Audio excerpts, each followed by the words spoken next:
प्रथम अंतर्राष्ट्रीय योग दिवस पर दिल्ली के विज्ञान भवन में 2 दिवसीय अंतर्राष्ट्रीय योग सम्मेलन की आज शुरुआत हुई। इस कार्यक्रम में प्रधानमंत्री श्री नरेंद्र मोदी जी, योग ऋषि स्वामी रामदेव जी, आयुष मंत्री श्रीपाद नायक जी, डॉक्टर नागेंद्र जी एवं अन्य गणमान्य व्यक्ति पहुंचे।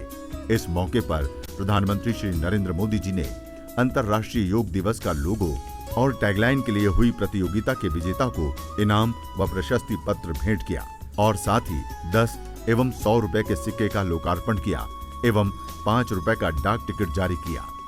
आइए देखते हैं इस कार्यक्रम के मुख्य अंश। हम अनुरोध करते हैं आयुष राज्य मंत्री स्वतंत्र प्रभार श्री श्रीपद येसो नायक से कि कृपया सभी का स्वागत करते हुए अपने विचार व्यक्त करें। Respected Prime Minister of India, Shri Narendra Bhai Modi ji, my colleague in the Council of Ministers, MS Finance Shri Jayant Sinha ji, esteemed Doyen of the Yoga tradition in India, Swami Ramdev ji, Dr. H.R. Nagendra ji, Dr. Virendra Hegde ji, Secretary of Ministry of Ayush, Shri Sanyal ji, eminent yoga gurus in the audience, member of diplomatic corps, all the invited guests and delegates in the international conference, officials of the various government ministries and departments and other organizations, members of the media, both print and electronic, and friends.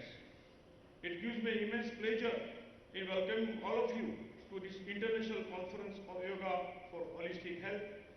On this momentous occasion in the history of our country and the world, when we are celebrating the very first International Day of Yoga adopted by the United Nations, I feel that this is a befitting occasion for such a gathering of scholars and practitioners interested in the subtle nuisance of the subject of the yoga in all its dimensions and particularly focusing on the aspect of holistic health.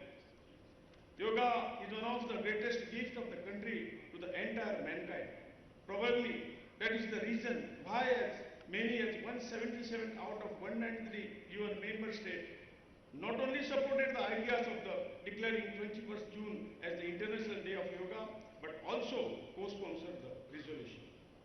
This global arrival of the yoga at the initiative of the Honorable Prime Minister will align the world forces to a new thinking and approach towards the problems of the humanity and mankind, which is living on the edge.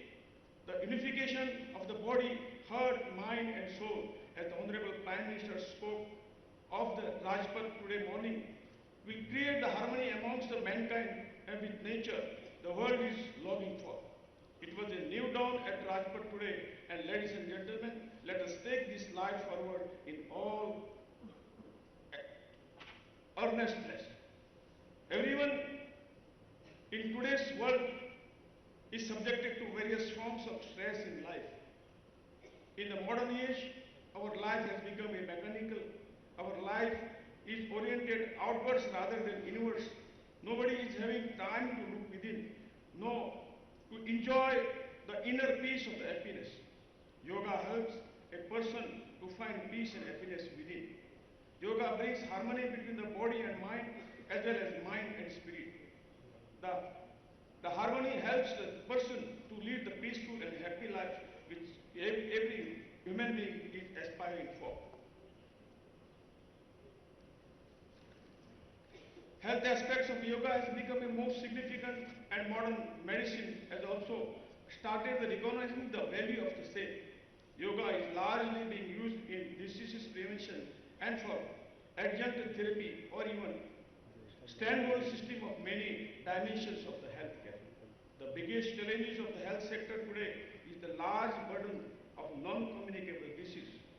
Conventional medicine is not having permanent or cost-effective solution to the problem of the communicable disease. Many feel that yoga can play a great role in overcoming this problem, both in terms of prevention and management. The science of yoga provides far-reaching benefit in different fields. Yoga is beneficial in the health problem related to working in the high altitude areas, working in the extreme climate condition and under various stressful situations. Yogic technique can be used for IT workers, industrial laborers, and sedentary workers. Yoga can enhance the endurance of the sports person. It can improve the memory, concentration power to the students. It can help the improving the skill besides the providing the health benefit. I would like to congratulate Honorable Prime Minister for his vision which paved the way for the declaring of International Day of Yoga. I am sure the enthusiasm shown by the people and the countries for yoga would increase further in the coming years and will help in making yoga way of across the globe. Thank you very much. Jai.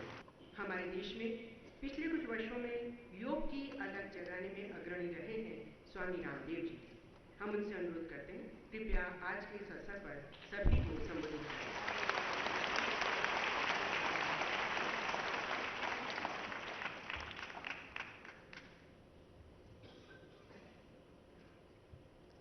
आज 125 करोड़ भारतवासियों के लिए और इस पूरे विश्व में बसने वाले करीब 700 करोड़ लोगों के लिए बहुत बड़ा सौभाग्य का दिन। 177 देशों के समर्थन से और उसमें भी 47 मुस्लिम देशों के समर्थन से जिन्होंने सौभाग्य उपलब्ध कराया, ऐसे सात्विक नेतृत्व देने वाले इस देश के दिलों की धड़कन बन चुके हमारे इस देश के नायक होने के साथ साथ एक राजऋषि की भूमिका ऐसे माननीय प्रधानमंत्री जी को प्रथम अभिनंदन करता हुआ, योग जो हमारे पुरखों की विरासत, ऋषियों का एक अनुभव, ज्ञान जो सार्वभौमिक है, वैज्ञानिक है, पंथनिरपेक्ष ताकि सिद्धांतों पर खरा उतरता है,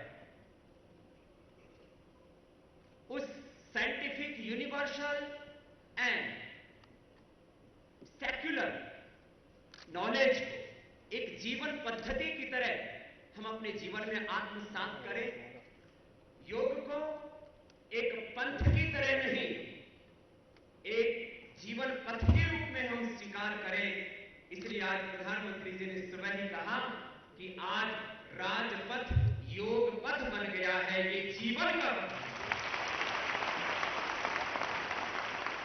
और सचमुच योग जब हमारी जीवन शैली में उतरेगा, योग जन जन के जीवन में जब समाहित होगा, हमारा जीवन, हमारा परिवार, हमारा समाज, राष्ट्र और विश्व जब योगमय बनेगा, तभी समग्र स्वास्थ्य ऊपर आएगा। स्वस्थता केवल तन के आधार पर नहीं, स्वस्थता केवल मन के आधार पर नहीं, तन के आधार पर, मन के आधार पर और अतिमानस चेतना के आधार पर भी हमें स्वास्थ्य आए, उसका साधन है। आज बीमारियों में करीब 10 लाख करोड़ रुपए का खर्च होता है हिंदुस्तान में, ऑर्गेनाइज्ड एंड अनऑर्गेनाइज्ड सेक्टर। पूरी दुनिया में देखा जाए तो बहुत बड़ा बजट इसके लिए जाता है। अभी कल हम सुन रहे थे कि करीब 100 लोगों की मौत हो चुकी है शराब पीने से। यह तो एक हादसा है। हमें ऐसे हादसों को यदि रोकना है तो योग के रास्ते पर आना पड़ेगा। वहां निरोगी भी बनेंगे, निर्व्यसनी भी बनेंगे, दोनों काम एक साथ। निर्व्यसनी होना ये हमारे जीवन में पवित्रता लाता है। तो आज मैं सार संक्षेप में यही कहना चाहूंगा। बहुत लोग बहुत तरह की बातें कर रहे थे कि मोदी जी तो अच्छे दिन लाने के लिए आए थे,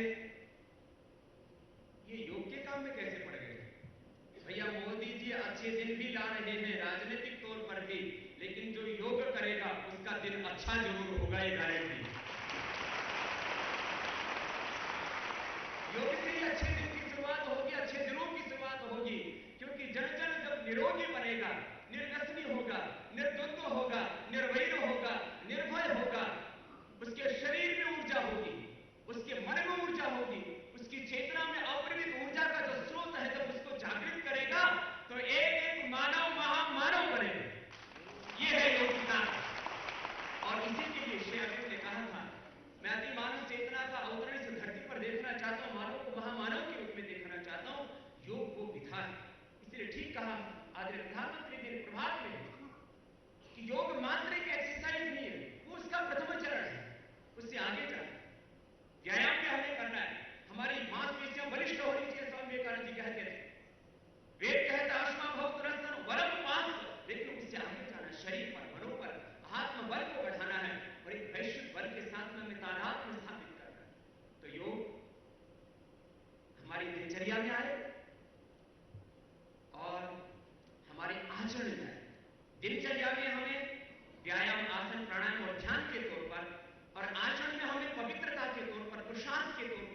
सच्चाई ईमानदारी के तौर पर हमें अपनाना पड़ेगा।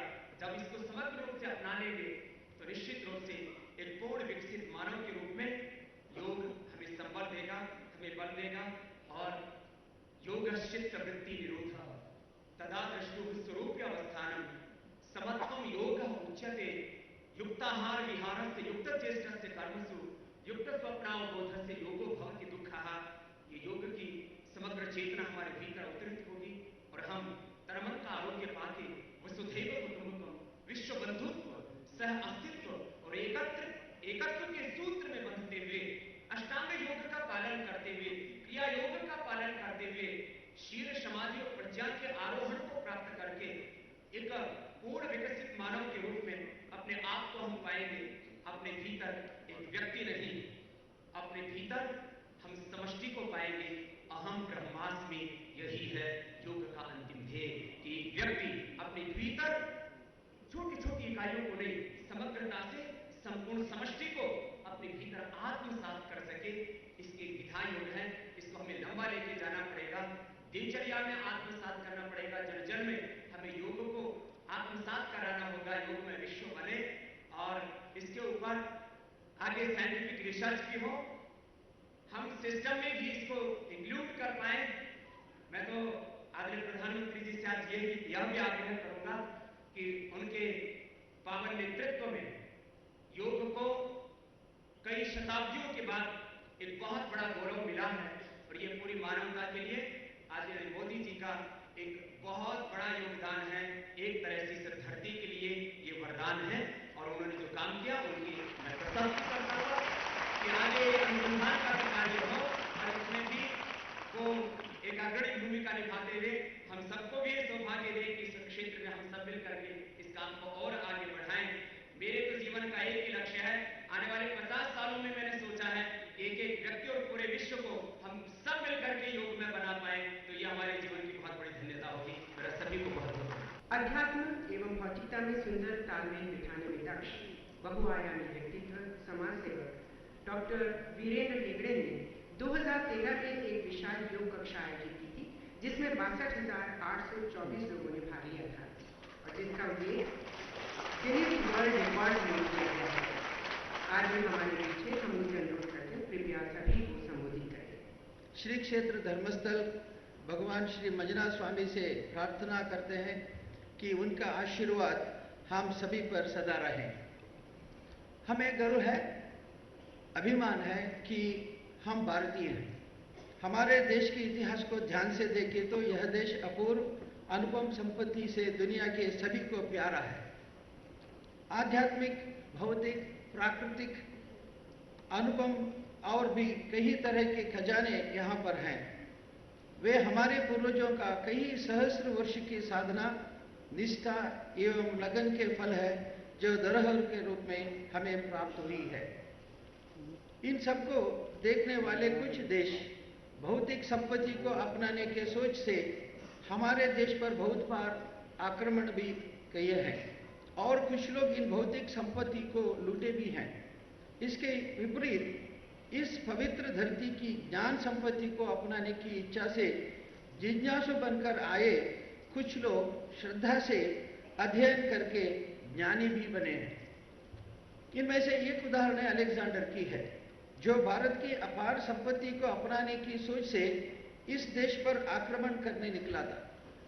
तब उसकी गुरु महान दार्शनिक ज्ञानी अरिस्टोटल अपने शिष्य से भारत से मुझे पवित्र कहलाने वाली मिट्टी, गंगा नदी के पानी, भगवत गीता, भागवत के प्रतिरूप में बांसुरी और एक संत, इन 5 वस्तुओं को लाने के लिए कहता है। आज भारत को फिर से अपने अपार ज्ञान राशि से महान बनना है। योग के महत्व को सारे विश्व में फैलाना है। योग के द्वारा क्षेम, कुशलता प्राप्त करके विश्व में योग के माध्यम से आचार्य बने। विश्व में प्रगति का, विकास का जो भागदौड़ है, इस पर कोई लगाम नहीं डाल सकता।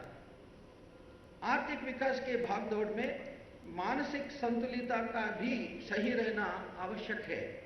इसलिए भागदौड़ के इस जिंदगी में जैसे होशियार घुड़सवार अपनी बुद्धिमत्ता से घोड़े पर काबू पाता है, वैसे ही योग द्वारा जीवन के प्रति सार्थक भाव रखने से आदर्श जीवन का निर्वाह कर हर कोई कर सकता है।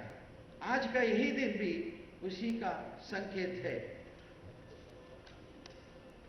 हम सिर्फ इसे भाषण में नहीं कह रहे हैं, भारत में सबसे पहला योग एवं प्रकृति चिकित्सा विज्ञान विद्यालय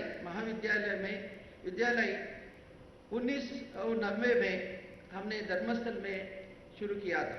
श्री धर्मस्थल मंजुनाथेश्वर शिक्षण संस्था के अंतर्गत स्थापित इस विद्यालय से 30 राज्यों और 4 अन्य देशों के छात्र अभी अध्ययन कर रहे हैं और अब तक इस कॉलेज में से 800 प्रकृति चिकित्सक और योग वैद्य बनकर देश विदेश में इस दिशा में सेवानिरत है।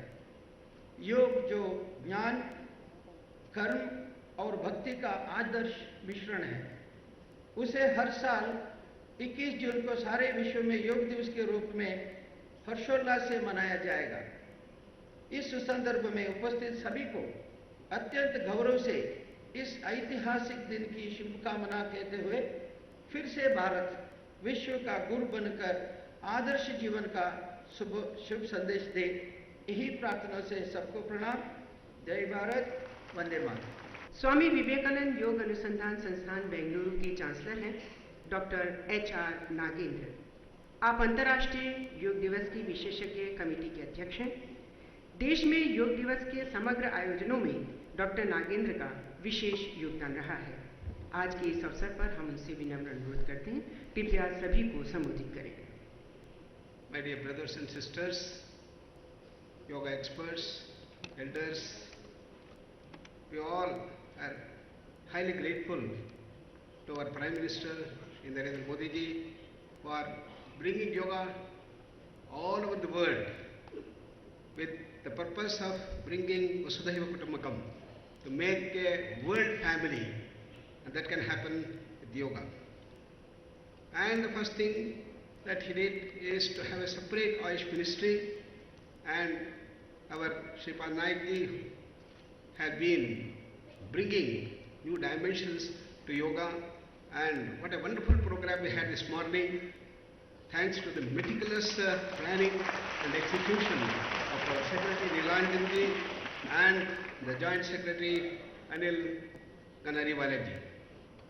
And I have been given the honor to chair the International Day of Yoga, and I place on record the wonderful cooperation all the Joint Secretaries have given to us to make this such a big success.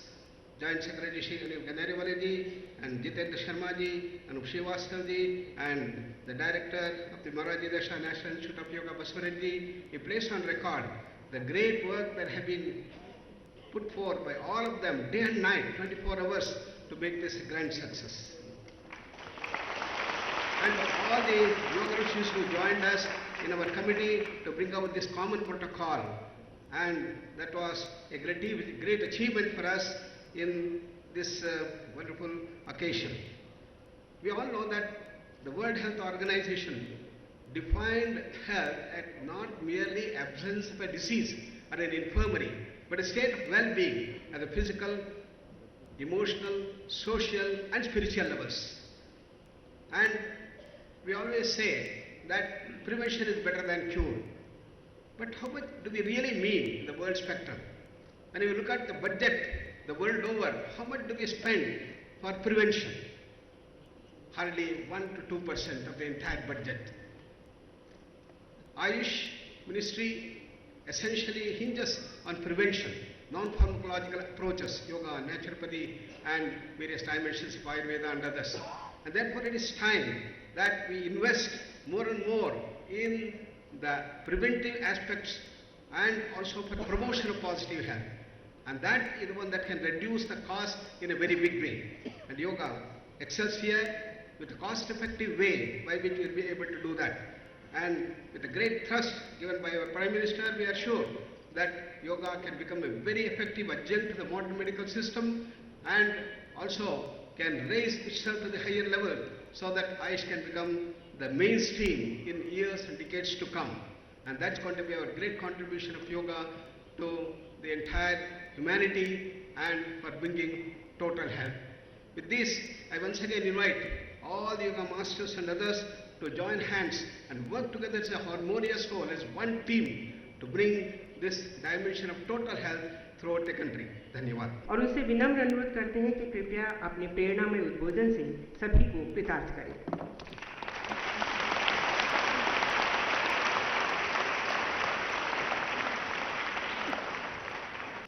Today we are celebrating the first International Day of Yoga.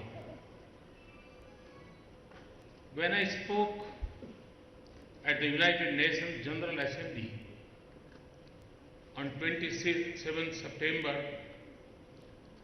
2014, urging the world community to adopt an International Day of Yoga, little did I know the kind of unprecedented response our proposal would receive.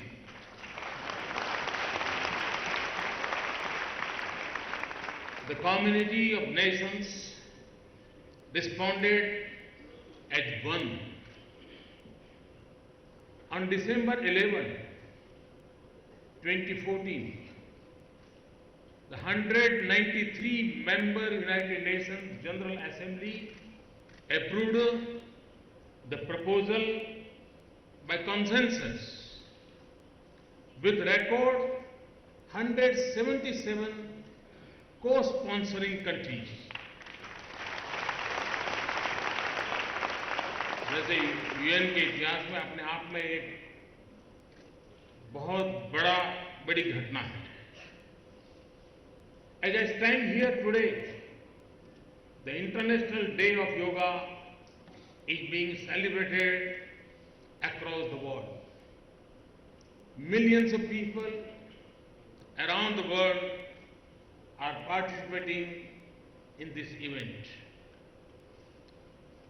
From sunrise in the far east to sunset in the farthest corner of the Western Hemisphere, people will join in this great celebration of yoga today.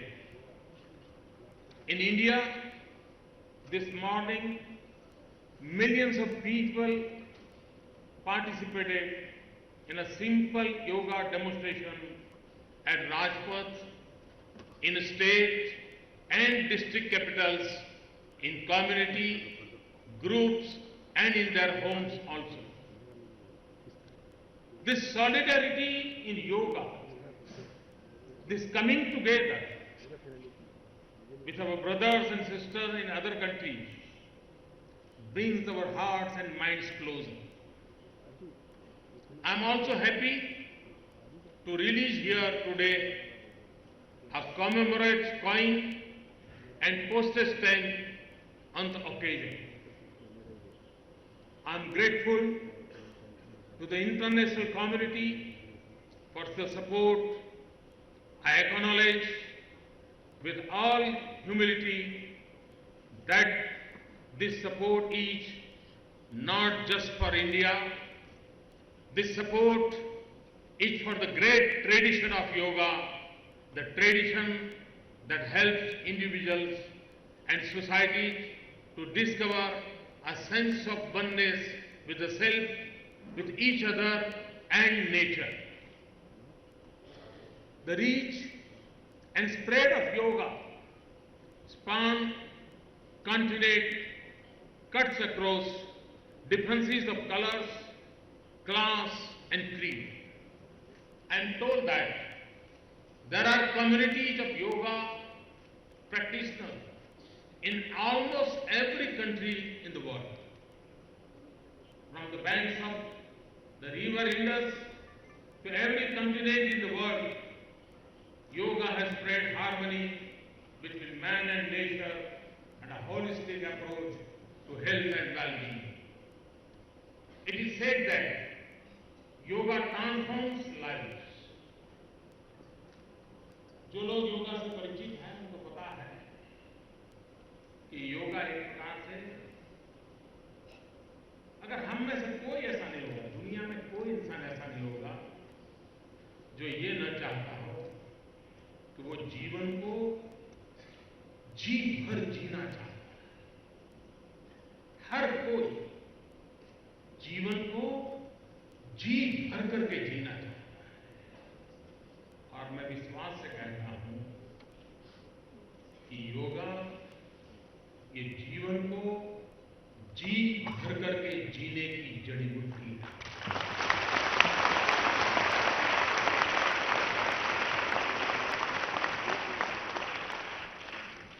In order to benefit fully from yoga, to understand yoga in its entirety, we must understand who is yogi. A yogi is a person who is in harmony with himself, his body, with his surroundings, with nature.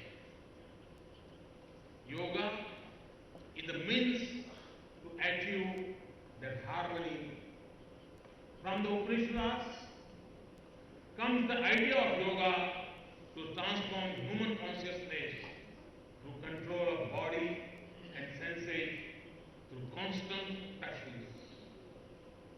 The body is the vehicle for the realization of the Supreme Being.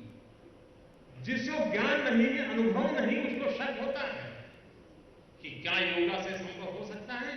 लेकिन जिसने बीज से बने वृक्ष की कथा को समझा है उसके लिए संभव है। अगर बीज वृक्ष में परिवर्तित हो सकता है तो नर भी नारायण की स्थिति को प्राप्त कर सकता है। अहम ब्रह्मास्मि, अहम ब्रह्मास्मि।